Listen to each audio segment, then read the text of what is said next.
Yes, you read the title right. I was invited along with a group of other content creators to go to the Capcom offices in London and play Monster Hunter Wilds early. And not only was I able to hunt a lot of new monsters that I'll be showing you here in this video, but I also got to test out the new and welcome weapon changes, check out some new settings, how much the game's performance has improved from the betas, and so much more. And I can say with great confidence that Wilds is everything us Monster Hunter fans have wanted and have been asking for.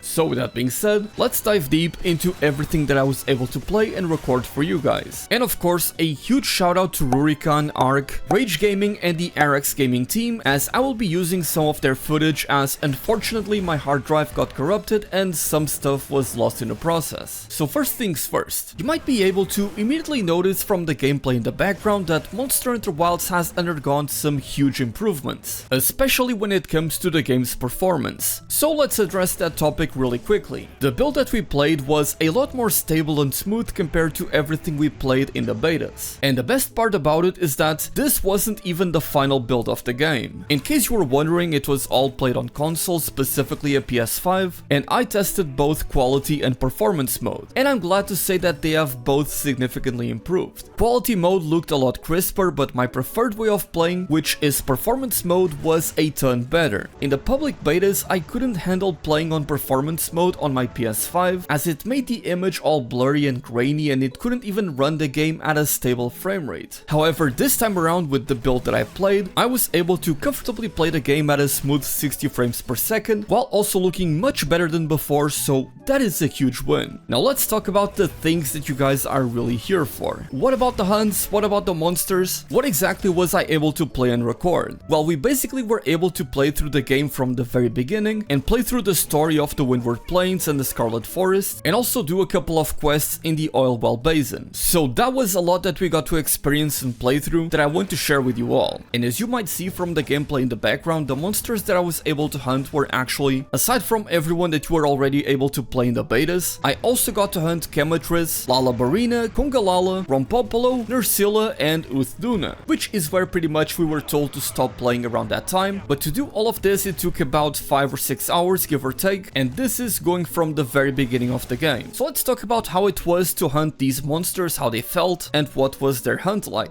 Now the funny thing about Wilds is the order in which we were actually able to hunt these monsters, because some of them showed up a lot earlier than I expected, and we got to visit the Scarlet Forest 1 or 2 hours into a new save file. So basically, after the Characabra hunt, we followed up with Quematrice, the brute wyvern fire chicken from the Windward Plains. Now Quematrice felt kind of on the same level as Characabra, where they are essentially just a punching bag. They do have some ranged projectiles that inflict you with burn, and the animations on the monster themselves look pretty amazing, but the fight itself, especially if you know what you're doing, is not really going to be that meaningful, despite the monster having a pretty cool appearance. But hey, best of all is that when you defeat Quematrice, you're rewarded with a very sick looking armor set and some really cool weapon designs to boot. That's another thing that I can confirm from my time with the preview. All of the weapons that I was able to play with and craft looked amazing. It looks like we're not going to have slap-on weapon designs this time around, which is a fantastic breath of fresh air. Now after Quematrice is where I got really surprised, because you follow that up by going into the Scarlet Forest. And the very first monster that you get to hunt in this locale is none other than Lala Barina. And let me tell you, she was my second favorite hunt out of all of the monsters I played against. The way that she moves around the battlefield, dancing like a ballerina of course, while also creating these webs and trying to paralyze you, and all of these roses that she creates as well, made for a very cool and cinematic experience. I just wish she was put a little bit later on into the game to be a little bit more difficult or challenging, because I also felt that she was quite easy and I was able to take her down in less than 5 minutes because I crafted the Quematrice dual blades. And don't quote me on it, but I think she was weak to fire. But overall, a very enjoyable hunt that once again rewards you with some really cool armor sets and some beautiful weapon designs. And naturally, because she is able to paralyze you in the hunt, her weapons contain paralysis, which is nice to get early on in the game. And after Lala Barina, we continue in the Scarlet Forest, where we get to hunt Congalala. Now Congalala, I'm very happy that he has returned in Wilds. He is a pretty fun fight and still has the same tricks of being able to eat a mushroom to then unleash a fire breath on you, and of course he's still going to throw poop and fart at you, and then you gotta use the deodorant to cleanse yourself. As someone that spent a lot of time in the older games, and Congalala was one of my biggest walls in Freedom unite. It's crazy to see the glow up on this guy, and honestly I had a ton of fun with the fight. He's still got that big belly that can even deflect some of your attacks. He's got the big combos where he lands down on the floor again, and I believe that is where if you are in focus mode you can go into a wound right after and punish it with a focus strike, so it felt very rewarding and it was fantastic to see him back in Wilds. But it is after Congalala that we then go back into the Windward Plains, and only then do you hunt Balahara, and after that you get the Alpha Doshiguma, which of course everyone has been able to already hunt in the beta test. But from then on, after beating the Alpha Doshiguma, we go back to the Scarlet Forest to fight Uth Duna, and this guy is insane. He is seriously way bigger than I first expected from the trailers, and hunting him was a lot of fun, especially the way that he interacted with the environment, creating these big waves, and at the end when you get the inclemency in the Scarlet Forest, the arena looks beautiful. It is such a fun fight, and again it's very rewarding. You can punish a lot of his attacks and it feels good to land those meaty chops and some of those bigger hits because he has such a large hitbox, and going down and performing the focus strike with the dual blades all over him was a ton of fun. One of the most satisfying things that I ever did there. Now the Uth Duna quest that we actually did here, we didn't actually beat him in the end. It's actually a repel quest, so he ends up fleeing at the end. And that is kind of where it ends for the main progression of the story for us, because from this point on, we were still able to hunt Rompopolo and Nerscylla, but we actually had someone come over to our setup and set the quest for us. We didn't actually go through the story or any cutscenes or anything. We actually had to play on a different save file just for that. So let's talk about Rompopolo now. And honestly, I love this dude. He just looks goofy and fits extremely well into the oil well basin with all of these dark fluids and gooey stuff. It's also cool how he interacts with the environment and how he has this big attack where he charges up for a little bit, he's sucking in air, and then he releases a big area of effect damage attack, and you can capitalize on it and punish it with a focus strike because it leaves a wound. And there's also plenty of environmental traps and hazards that you can use in the oil well basin, like for example there's one where there's pretty much the same thing as the basal bite cones, and you can pick up a specific type of explosive slinger ammo, and if you throw it at it, it's going to blow up and deal a decent amount of damage. But overall the Rompopolo hunt was extremely short. I believe it was my third shortest hunt, with the shortest being Chadacabra of course, and the second shortest being Lala Barina. It was a bit of a shame because I didn't really have a lot of time to explore the area and see more of the oil well basin, and honestly I was hoping that he would be a little bit more of a challenge. And after that we were able to hunt none other than Nerscylla. And again, no story continuity, we had someone set up the quest for us, and Nerscylla, man, this was my favorite hunt out of my entire play session. And the best thing about this is that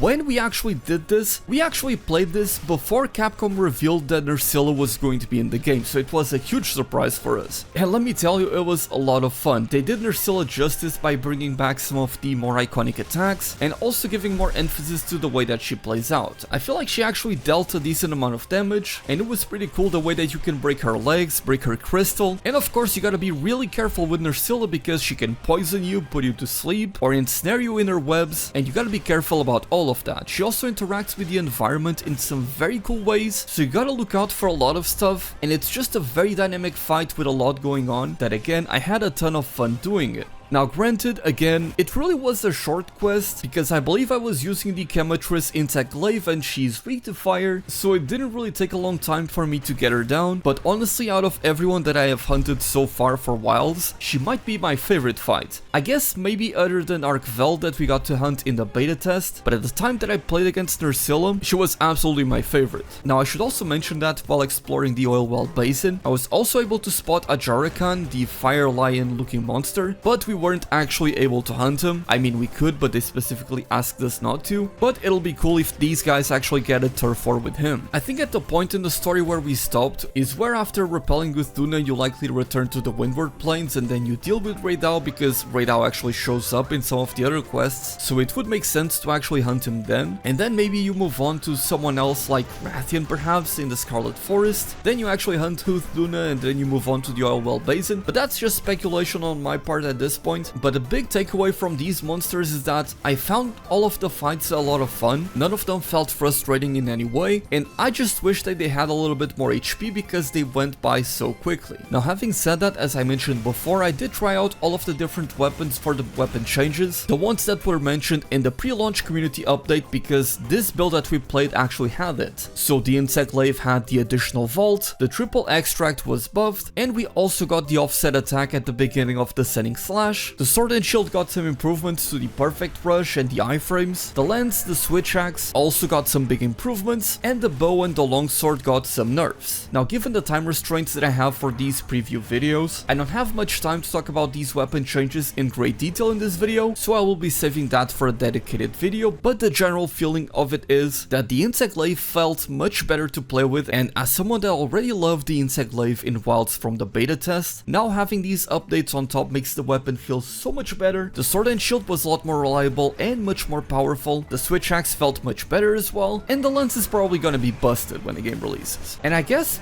bow and longsword were nerfed, but I didn't really feel it. Again, I'll be talking more about this in depth in another video, which should be releasing in a couple of hours, but I do want to get these points across when it comes to the weapon changes. Ultimately, I had a ton of fun with Monster Hunter Wilds, and honestly, keeping quiet about all of this up until now was pretty difficult, and it's why I've not streamed at all since then, because I didn't want to release information that I shouldn't talk about. And again, a huge thank you to Capcom, and especially Jono and Zaid for organizing the whole thing. It was my first time at a capture event, and it was a lot of fun. Meeting everyone in person for the first time and talking to them, and just having that great cooperative experience was a ton of fun. But again, I have a lot more info to share about this in future videos, so if you are looking forward to more Monster Hunter Wilds content, please subscribe to the channel. And again, a huge thank you to Rurikan, Ark, Rage Gaming and Arax for all of their additional footage. I hope you are all as excited for Wilds as I am, because I am counting the days till I'm actually able to play through the entirety of the game. But with that being said, my name is Dark Hero, and thank you, truly thank you for watching, because I only get these opportunities thanks to you. As always, happy hunting!